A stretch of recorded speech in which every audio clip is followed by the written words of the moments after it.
رمضان المبارک میں دو کام بہت زیادہ کرنے چاہیے، ایک تو قرآن کی تلاوت اور دوسرا استغفار کی کثرت،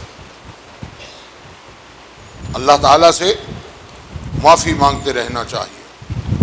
حضرت علامہ اسماعیل حقی رحمۃ اللہ علیہ نے یہ حدیث شریف تفسیر روح البیان میں لکھی ہے، فرمایا کہ کوئی مرد ہو یا عورت جس نے نماز کو ترک کیا جہالت سے، فتابہ وندم علی ترکہا، اور پھر اس پر اس نے توبہ کی اور اپنے ترک کرنے پر شرمندہ ہوا۔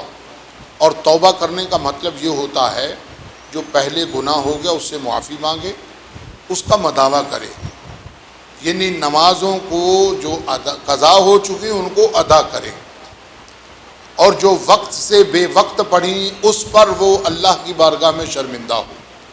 اب وہ جو وقت سے بے وقت نمازیں پڑھی گئیں اس کے گناہ کی معافی کے لیے اس آخری جمعہ کو رمضان کے ظہر اور عصر کے درمیان 12 رکعت نفل پڑھے، جس میں ہر رکعت میں الحمد شریف کے بعد ایک مرتبہ آیت الکرسی، ایک مرتبہ سورہ اخلاص، ایک مرتبہ سورہ فلق اور ایک مرتبہ سورہ والناس، یعنی ہر رکعت میں یہ پڑھے 12 رکعت نفل۔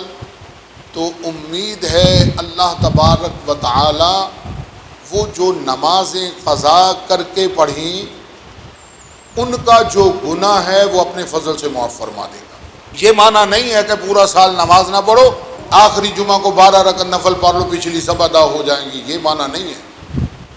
مطلب کیا ہے کہ اپنی پچھلی نمازوں کی قضا کرو، جو وقت سے بے وقت پڑھی ان پر اللہ کے سے معافی مانگو۔